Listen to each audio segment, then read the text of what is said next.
Air on WNYC. So on yesterday's show, we talked with New Yorker writer John Alsop about a word we're hearing a lot these days in the midterm election campaigns, used in various ways, the word moderate. John's article was called, "What Does It Even Mean to Be a Moderate?" Today we'll talk about another word being used a lot in politics, mostly as an accusation by Republicans these days, or a pejorative. That word is woke. The news hook here is AOC distancing herself from a period of time she calls woke one. We'll replay that clip shortly. But also, the news and opinion site, The Bulwark, has a new article tracing the history of the word that's become such a weapon for the right. And joining us now is Jasmine Green, the writer of that article, which is called "What Woke Got Wrong and Right." Jasmine writes that because of its many meanings, people have often talked past one another when it comes to woke. She explains the evolution of the word and says she's interested in working toward a theory for what a new, improved wokeness would look like. She does think Democrats should re-embrace it, but in a certain kind of way. Jasmine M. Green is an editorial and audience associate at The Bulwark. The Bulwark, for those who don't know, calls itself a pro-democracy site. Some of you know it was founded originally by some anti-Trump Republicans like Charlie Sykes, Bill Kristol, and Sarah Longwell. It has expanded from there. Jasmine, thanks for coming on. Congrats on your first article for The Bulwark, and welcome to WNYC. Thank you so much. Thanks for having me. Let's do the etymology, the linguistic history of the word from before it came what you call an all-purpose pejorative. Your article reminds us that it started around 2014 as one half of a phrase used by some in the Black community, like in the Black Lives Matter movement. What was that two-word phrase, and what did it mean to the people who used it originally?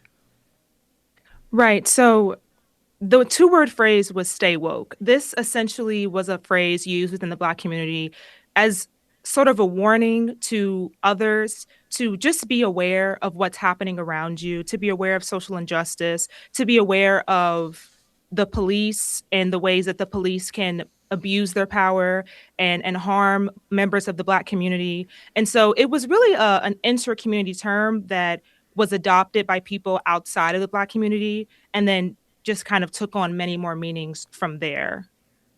Meaning basically being aware of social injustice, right? Yes. And you write that progressives then adopted it more broadly, and by 2017, it was in such regular use that it got added to the Oxford English Dictionary. I looked that up, by the way, after seeing it in your article. And interestingly, the Oxford says by the 1960s, people were using woke to mean being aware in general, meaning, as they put it, alert to racial or social discrimination and injustice, they say.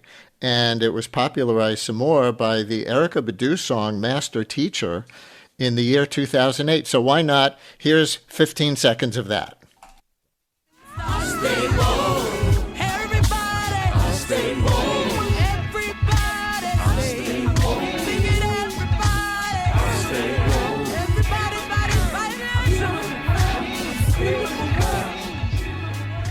I Stay Woke, A Beautiful World, Dreams, Erykah Badu, 2008.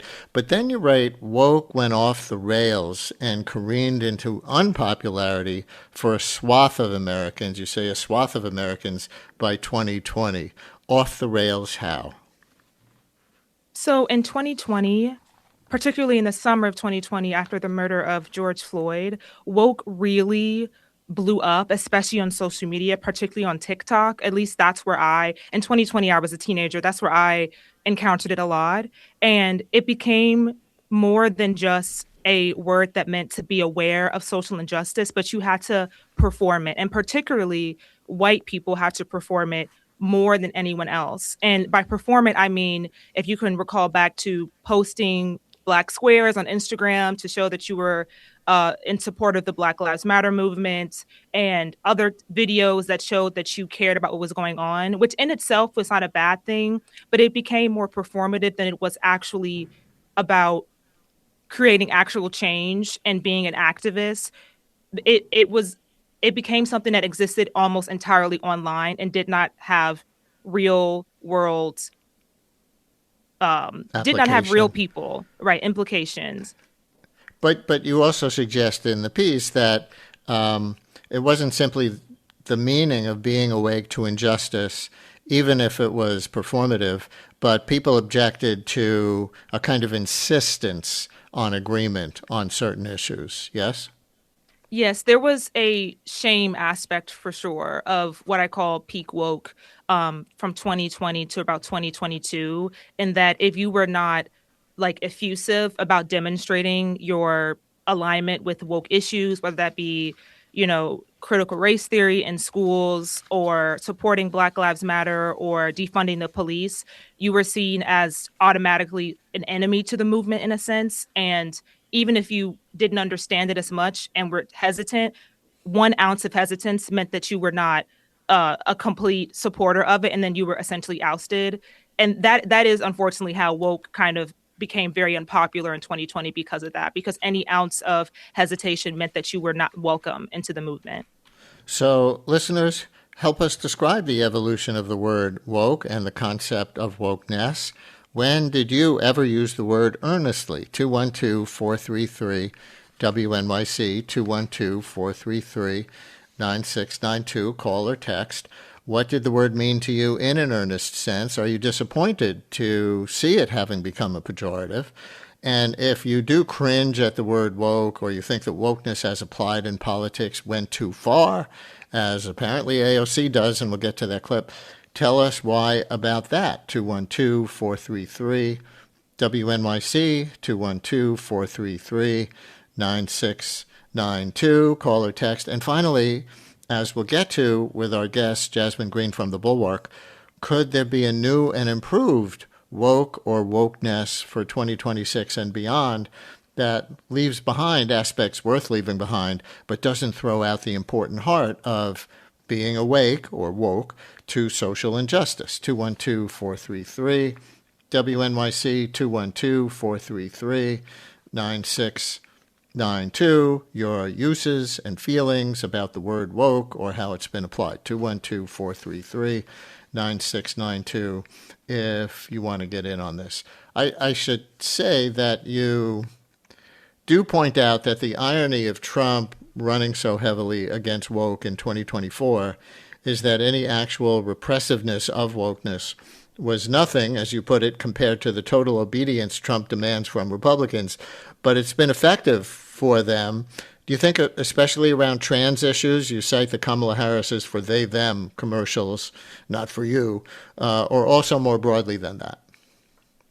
I think it's even more. I think that's how Trump was able to hook people into his new and more repressive version of aligning with his party, for sure. The they them ad was ridiculous, but it was also unfortunately very effective.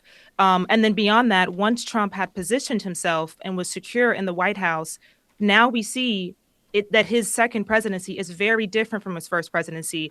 There is no room for disagreement. There is no room for discourse or criticism. Everyone who is in his party must show complete loyalty to him in all ways. And those that do not are ousted. And we've seen that over and over and over. Or those that step out of line, that don't reach his expectations or meet his expectations, are pushed out. And that is far more oppressive and repressive than woke ever was or ever could be. And you're right. Well, actually, let me take a couple of calls because people are coming in here. Let's start with Jim Bay in Harlem. You're on WNYC. Hi, Jim Bay. Hey, Brian. How are you? Hi, guys. How are you guys? Doing all right. Thanks for calling. How are you? This word that is being tossed around and renamed and redefined and coded, it's a coded word. It has become, is basically a self-explanatory word, meaning, as you said a few seconds ago, it's being awake, aware of things. And politically, yeah, that can be applied. But basically, that's what it is. There's nothing else that it signifies except for, people wanting to reinterpret it and, use it, as I said, a code word. And I don't understand it. It's so, simple to be aware, not to be sleeping. I mean, that's basically, they don't like that, of course. You know, the Republicans, they don't like that. You have to be asleep, you know, like Trump's followers are. I wonder why people don't push back in just the way you're raising and say, what, you want to be asleep to social injustice? Exactly. How simple. But you're also introducing a new idea into this conversation, which is the idea of the word woke as code. Get more explicit on that, Jinbei. Code for what? Okay. For being black? All for right. being trans? I guess I'm trying to be polite. I'm just be like Cher and say what's on your mind. I'm saying that people use it for identifying African Americans. You know, that's the code word of no more wokeness and the whole racial shit. I mean, I'm sorry. The whole racial things that have been identified with that. I'm sorry about my sailor mouth. I'm sorry. And we did have to, listeners, if you heard a gap there, we did have to use our 10-second delay technology because Jinbei accidentally said a word you're not allowed to say on the radio. And Jinbei, I'm going to leave it there. Your points are very clear. And to that use of it being code, you know what I'm thinking of, Jasmine?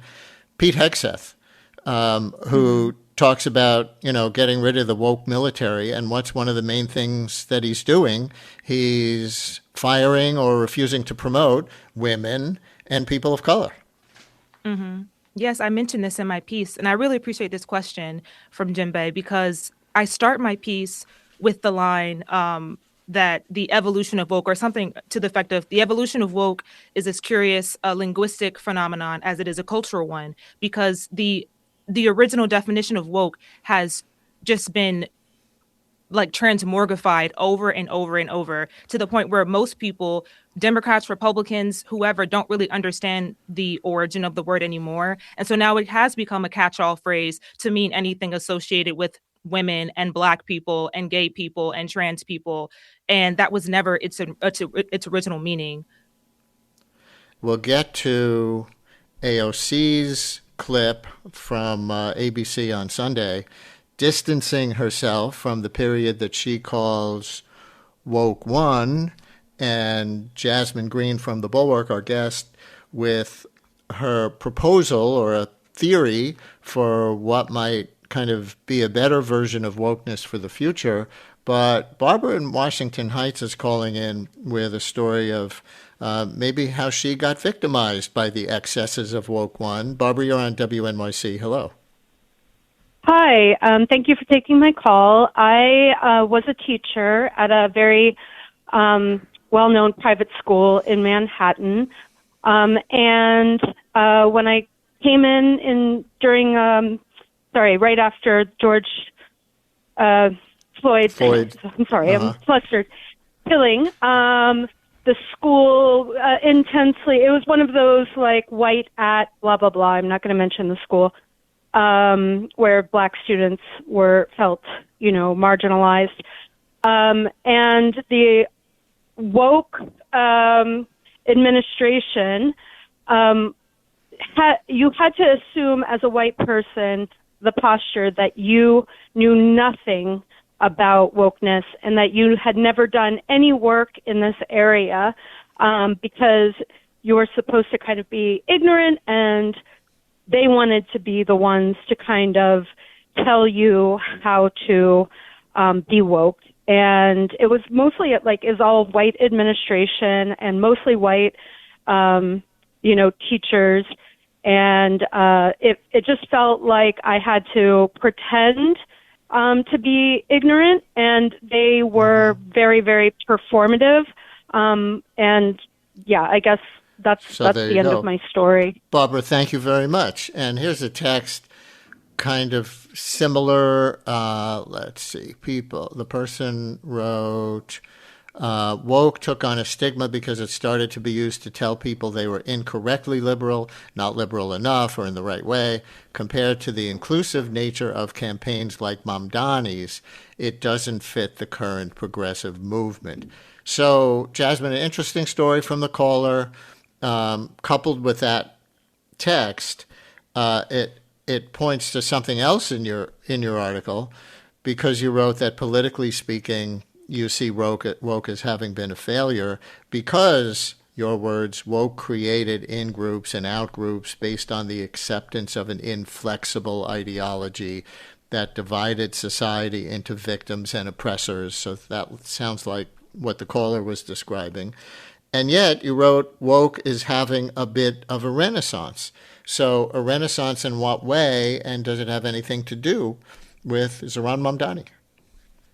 Yes, so I would say that the renaissance that woke is having right now has a lot to do with Zohran Mamdani. And this renaissance is connected with the popularity we're now seeing with DSA candidates or DSA-backed candidates. And I would say Zohran Mamdani, the mayor of New York City, is the most prominent DSA politician right now. We also have Janice Lewis-George in D.C.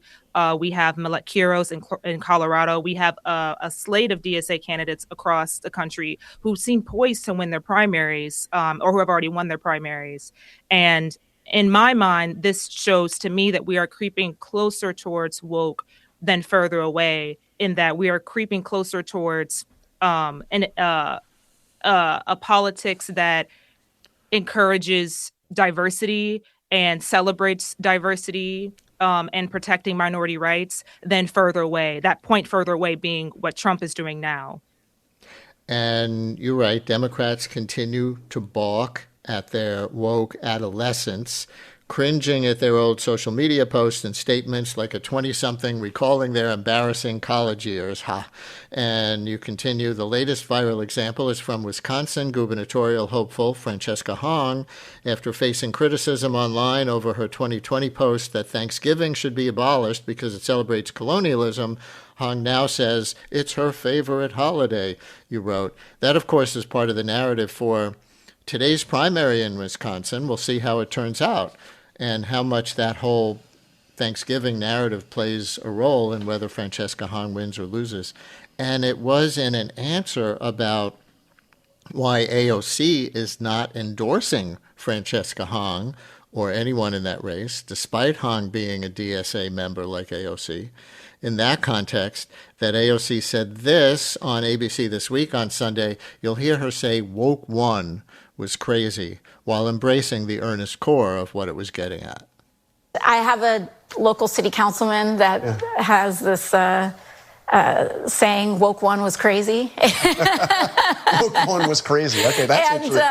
And I think that what's important is that we have to assess what was it? I mean, did the movement go too far with some of those positions? I mean, you briefly supported the idea of defunding the police. Well, I think that during this time and especially during COVID, there was a huge opening of the Overton window. We were shut down. There was some of the highest unemployment rates that we have seen because of those shutdowns. Yeah. And I think that the doors were really open in trying to entertain any and every policy that was going to get us to a better place. And I actually think that the discussions that were had in that time were quite fruitful. I think that when we talk about crime today, it's fundamentally different than the way that we talked about crime in bringing crime down, right? Mm-hmm. And I think that we all share in the goals of having as low a crime rate as possible. I think that, during lockdown, of course, rhetoric in that time is not rhetoric that we would use today. AOC on ABC with Jonathan Karl on Sunday. Our guest is Jasmine Green from the Bulwark. Your article suggests that statement or things like that, because you wrote it before she went on that show, was part of a pattern of progressive Democrats distancing themselves from wokeism as a midterm strategy. What else like that have you seen? Yes, so since we brought up Francesca Hong, that's an example. She was called out for saying in 2020 that she believes that Thanksgiving should be canceled because it celebrates colonialism.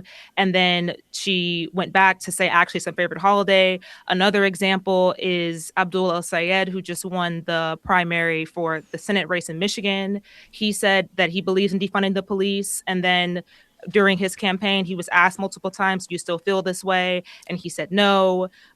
James Tallarico, the same thing. He said that he believes that God is non-binary, which is like kind of a woke opinion. And then when he was asked about that statement, he pulled back from it. So it's just, I think that Well, on AOC's point, I half agree with her. But the thing I agree with the least is that woke one was crazy. Woke one was not crazy. That is actually the point of my piece, is that there are a lot of things that people believed in and campaigned for under woke one, so to speak, that actually were repression and have some, and part of that belief could be used today.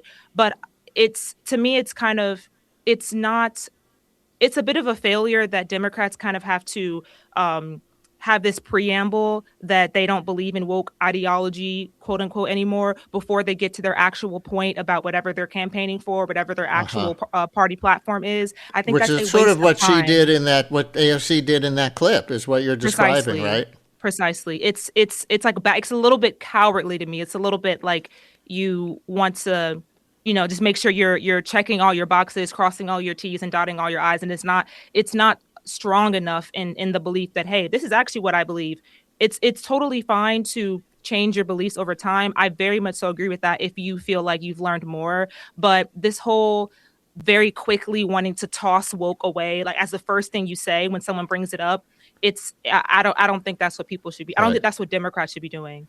And on Francesca Hahn going all the way to saying Thanksgiving is her favorite holiday, I don't know if she had to do that because, it seems to me that when, even without abolishing Thanksgiving, I'm not calling for abolishing Thanksgiving, but I think when we do sit down to our turkey dinners or whatever, that it's much more common now, in a way that we might call woke in a good way, to not only give thanks, but also to recognize its origins in the settlement of this country on stolen land and what became of the indigenous peoples here as a result.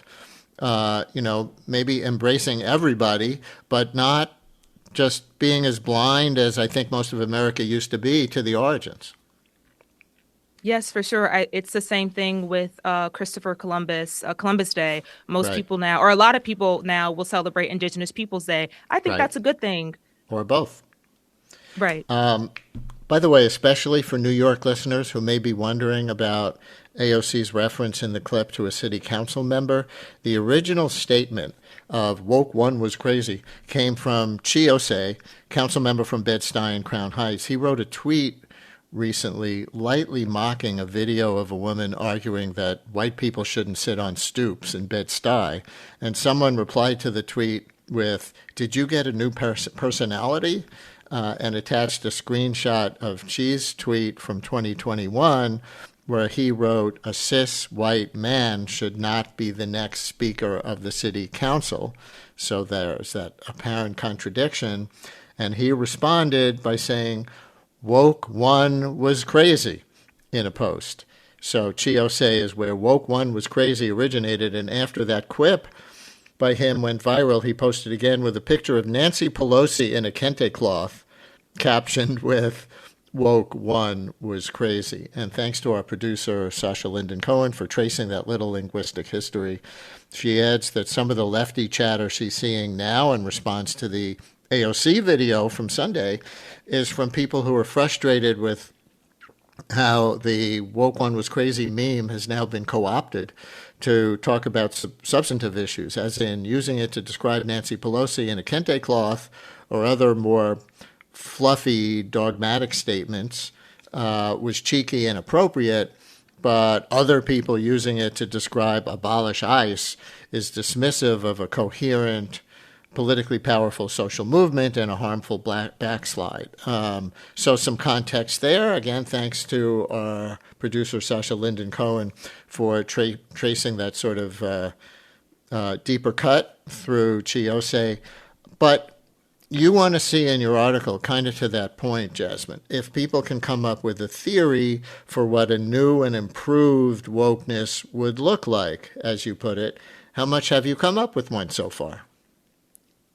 So I think this will, first of all, it'll be a group effort, a collective effort between Democrats who are far on the left, Democrats who are more to the center. But the working theory I have right now is that what Donald Trump is doing in his power right now in the White House, it is not just motivated by greed, a desire to make more money. And I think that is only half of what a new and improved kind of wokeness, doesn't even have to be called woke, should be, because that's the half that that more center-left Democrats or the DSA is focusing on, making it very clear that there is a billionaire class that rules this country and that we as working class people should be opposing that. Great. That's only half of the picture, though. The other half is that there are so many things that are happening right now that are not explained by a desire for greed or explained by corruption. They're explained by hatred.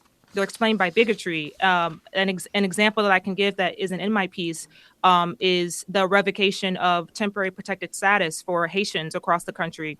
350,000 Haitians just got their legal status pulled from them suddenly and are at risk of deportation. If 350,000 working people leave the American economy all at once, or leave America all at once, it will cause a vacuum in the workforce in the American economy. But Trump did that anyways. The Trump's administration wants them gone anyways. For me, the only explanation that makes sense is hatred. It's racism. It's bigotry. And there are so many more examples like that of Trump 2.0. And my desire would be for Democrats to also focus on that, because you can be a populist, you can be a social populist, you can be a socialist, you can be a Democratic socialist and still be a bigot. Those two things are not mutually exclusive. And that's a very dangerous gray area that Democrats right now are not focusing on. They're not really unpacking. We will leave it there. Well, I guess I'll throw in one little follow-up to what you just said. What would you call what you just described, if not, if you want to avoid the word woke because of the pejorative that it's become? I think that I would caution us not to pick just a single word to embody this new belief system. But one thing that I read in my comments over and over of my piece that I really liked was that it's really the golden rule: treat others the way you want to be treated. Bestow goodness onto others the way you would like goodness bestowed unto yourself. That is really what should motivate all of us moving forward as we think about how to rebuild this country post Trump 2.0, post 2029, when there will be a lot of really difficult conversations for us to have about how we got to this point and how we get away from it, hopefully forever. Jasmine Green is with the Bulwark.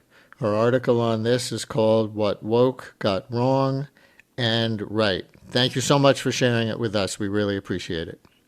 Thank you so much, Brian.